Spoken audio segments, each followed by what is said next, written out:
La historia oficial dice que Japón llegó, vio y conquistó. Honda barrió con los británicos, Kawasaki dejó a Harley pidiendo aranceles al gobierno, y el motociclismo americano nunca volvió a ser lo mismo. Esa historia es verdad. Pero no es toda la historia. Porque hubo momentos, circuitos y categorías específicas donde las motos americanas hicieron exactamente lo que nadie esperaba, aplastar a los japoneses en su propio juego.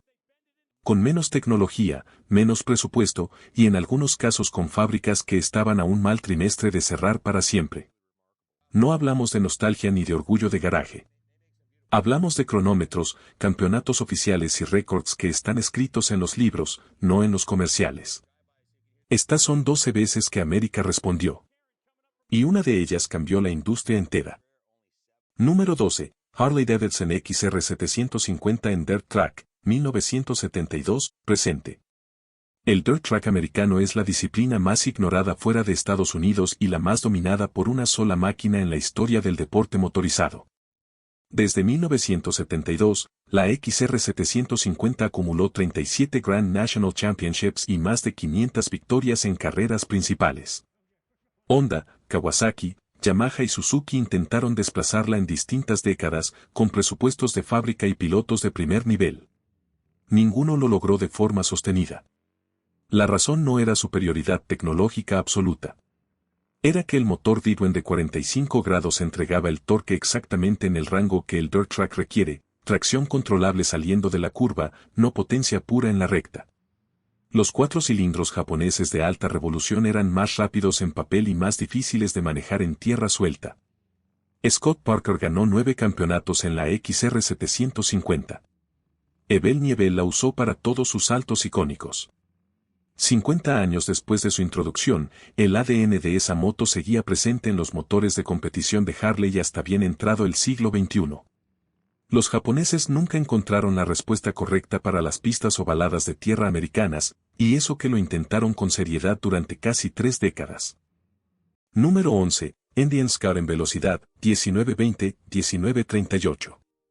Antes de que Japón tuviera industria motociclista propia, Indian dominaba los récords mundiales de velocidad con una consistencia sin precedentes. En 1920, una Scout prácticamente de serie alcanzó 167 km por hora en Daytona Beach, récord mundial para la época. En 1937, Joe Petrale alcanzó 257 km por hora en una Indian Streamliner sobre esas mismas playas, un récord que resistió 10 años.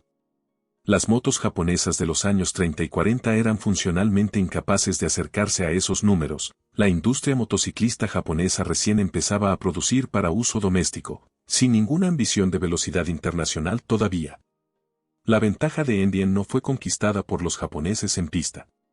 Fue destruida por la Segunda Guerra Mundial, la reconversión industrial forzada y una serie de malas decisiones corporativas que terminaron cerrando la marca en 1953. Años antes de que Honda pisara suelo americano en serio.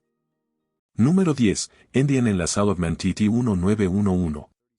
En 1911, Indian mandó un equipo a la Salomon TT, la primera aparición americana seria en esa carrera.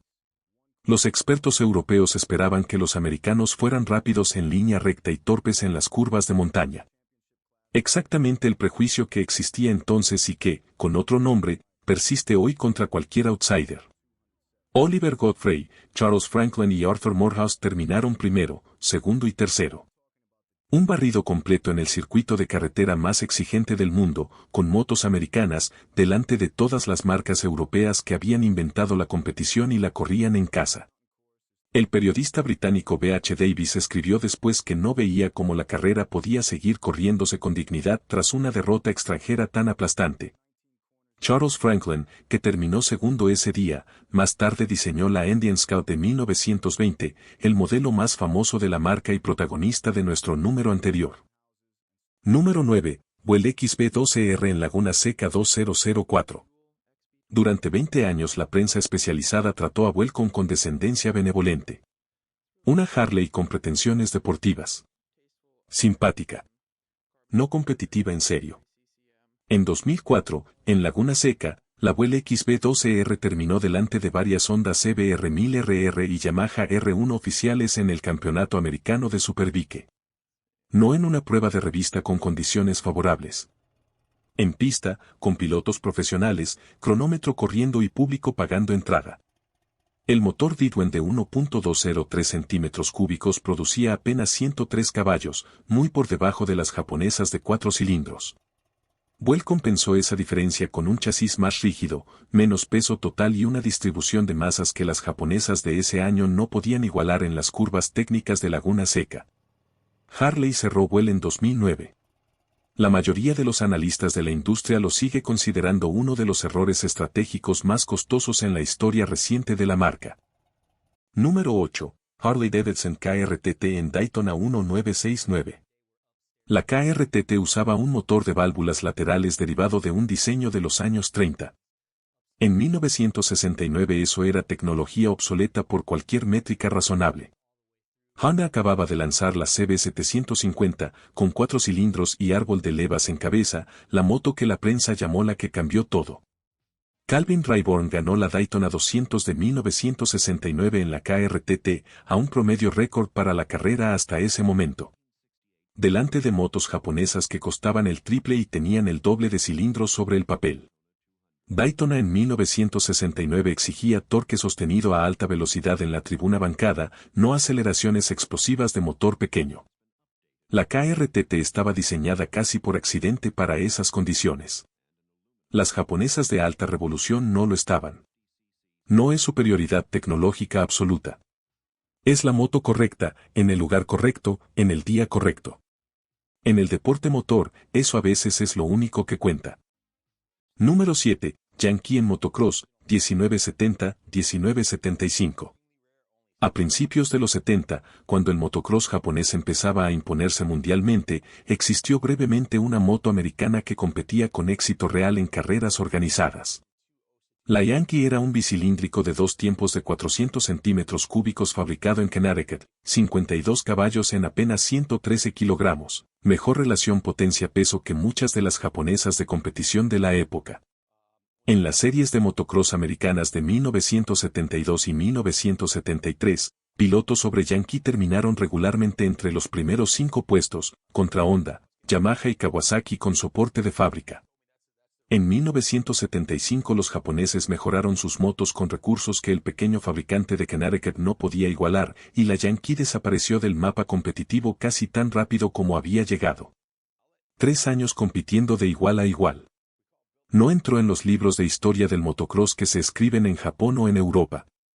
Pero pasó, con testigos y resultados oficiales que lo respaldan. Número 6. Harley-Davidson en Bonneville 1970. En 1970, la Harley CRTT estableció el récord mundial de velocidad para motocicletas en Bonneville Salt Flats, con Cal Rayburn al manubrio, 265 km por hora. 2 años después de que Honda lanzara la CB750 y buena parte de la prensa especializada diera por terminada la competitividad americana en cualquier categoría de velocidad. El motor de la CRTT producía sus mejores números en el rango de velocidad sostenida que Bonneville exige, sin curvas, sin frenadas, solo aceleración lineal durante kilómetros de sal. Harley no era competitiva en todos los contextos de la época, y nadie lo pretendía. Pero en los contextos donde su arquitectura era favorable, seguía siendo capaz de establecer marcas que los japoneses, con motores más modernos, no lograban igualar todavía. Número 5. Harley-Davidson VR1000 en Superbike, 1994-2001. La VR1000 era completamente distinta a cualquier Harley anterior, motor Didwen de 60 grados con 4 válvulas por cilindro, refrigeración por agua, chasis de aluminio, suspensión totalmente ajustable. 7 años de programa, millones de dólares invertidos, 0 victorias en el campeonato americano de Superbike contra las japonesas dominantes de esa era. En resultados puros, fue un fracaso deportivo. Pero esos 7 años de ingeniería intensiva generaron el conocimiento técnico que Harley aplicó después en el motor Revolution del Derrar, lanzado en 2001 en colaboración con Porsche Engineering. Las japonesas humillaron a la VR1000 en pista, carrera tras carrera. El conocimiento acumulado en el proceso terminó valiendo mucho más que cualquier trofeo que la moto no ganó. Número 4. NDNF-TR 750 en American Flat Track, 2017-2024. En 2016, Indian llevaba más de 60 años fuera de la competición de fábrica en Estados Unidos. La marca encargó una moto completamente nueva, diseñada desde cero junto a Swiss Auto, el mismo proveedor de motores que trabaja con MotoGP, y la construyó en apenas 9 meses. Nadie esperaba que estuviera lista a tiempo, y mucho menos que fuera competitiva de entrada. La FTR 750 debutó en Daytona en 2017 y terminó primero y segundo en su primera carrera oficial. Con Jared Mees al manubrio, ganó el campeonato esa misma temporada de estreno, con 10 victorias y un récord de 17 podios. Desde entonces no perdió un solo título hasta su retiro, 7 campeonatos consecutivos de la clase reina, 101 victorias en 135 carreras y podio en el 96% de sus presentaciones, todo contra motos de Kawasaki, Yamaha y Suzuki con motores de producción muy revolucionados que llevaban años de desarrollo en el óvalo.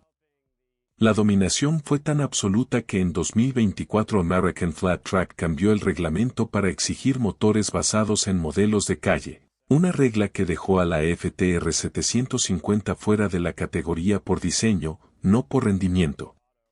Se retiró siendo, según los propios números de la serie, la moto más ganadora en la historia del flat track profesional. Número 3, Vuel 1125R en EAME de Daytona Sportback, 2009-2010. Después de años de que Vuel fuera tratada como curiosidad, la 1125R le dio al equipo su temporada más seria.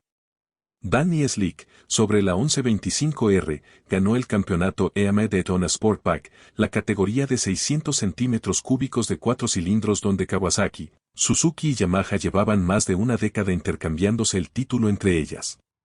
Una Daytona americana, más pesada en el papel y con menos revoluciones que las japonesas de la categoría, terminó llevándose el campeonato completo, no una carrera aislada ni un resultado de suerte en condiciones especiales. Fue una temporada entera de puntos acumulados contra el paddock japonés en su propio terreno. Vuel cerró operaciones apenas un año después, en 2009, como parte del mismo recorte que también terminó con la VR1000 años antes.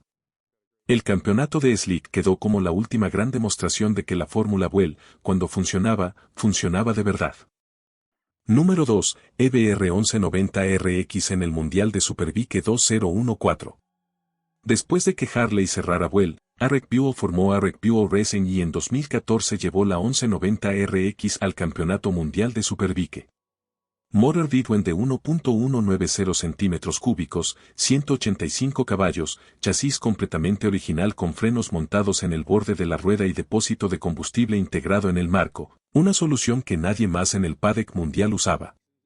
En su primera temporada completa, la EBR terminó regularmente en zona de puntos contra Aprilia, BMW, Kawasaki y Honda, marcas con décadas de desarrollo mundial y presupuestos muchísimo mayores detrás. No ganó carreras. Pero tampoco fue invisible, que era exactamente lo que la mayoría del paddock esperaba de un fabricante americano pequeño e independiente. EBR entró en quiebra en 2015 por problemas financieros ajenos al rendimiento en pista. La pregunta de qué habría pasado con una segunda o tercera temporada de desarrollo quedó sin respuesta para siempre. En el deporte motor, las preguntas sin respuesta a veces dicen más que las victorias conseguidas. Número 1, Harley-Davidson y el arancel de 1983. En 1983, Harley-Davidson estaba al borde de la quiebra real, no de la quiebra retórica que se usa para vender una historia de superación. Las japonesas dominaban el mercado americano en volumen y en percepción de calidad. Los años 70 de Harley habían dejado una reputación de motos poco confiables, y los concesionarios tenían inventario que sencillamente no podían vender. Harley fue al gobierno y pidió protección arancelaria. Ronald Reagan aprobó un arancel del 45% sobre motos japonesas de más de 700 centímetros cúbicos, vigente durante 5 años. Los japoneses respondieron rápido. Fabricaron versiones de 699 centímetros cúbicos de sus modelos más vendidos para eludir el arancel por debajo del límite, creando de la nada una categoría de mercado que no había existido antes. Harley no se quedó esperando que el arancel la salvara solo. Usó esos 5 años para implementar producción just-in-time, aprendida directamente de los métodos japoneses que la habían derrotado en el mercado. Mejoró el control de calidad de forma sistemática y lanzó el motor Evolution en 1984, el primero en décadas capaz de competir en confiabilidad real con las alternativas japonesas, no solo en nostalgia de marca. En 1987, 2 años antes de que el arancel expirara, Harley le pidió al gobierno que lo eliminara anticipadamente. La marca había recuperado suficiente cuota de mercado como para competir sin protección y prefería competir de nuevo en igualdad de condiciones antes que seguir dependiendo de una muleta política. Una empresa que pidió protección porque no podía competir usó esa protección para reconstruirse desde adentro y renunció a ella voluntariamente antes de que expirara porque ya no la necesitaba. Los japoneses siguieron construyendo mejores motos durante esos años. Harley construyó una mejor empresa. Y al final del proceso, era más fuerte y más rentable que en cualquier momento desde los años 60. En la mayoría de estos 12 casos, Japón terminó dominando la categoría a largo plazo. Eso no cambia, y sería deshonesto pretender lo contrario. Lo que estas historias tienen en común es que en el momento exacto que importaba, una curva de Laguna Seca, una playa en Daytona, una oficina en Washington en 1983. La respuesta americana fue suficientemente buena para cambiar lo que los japoneses creían posible, aunque fuera por una tarde, una temporada o un ciclo de 5 años. Eso no alcanza para ganar una guerra industrial completa. La industria japonesa terminó siendo, en casi todos los frentes, más grande, más confiable y más rentable durante décadas. Pero cada una de estas 12 historias es un recordatorio de que dominación total y victoria en cada batalla no son lo mismo, y que la historia oficial simplificada casi siempre esconde más matices de los que cabe en un titular. Si esto te dio algo, ya sabes lo que hay que hacer.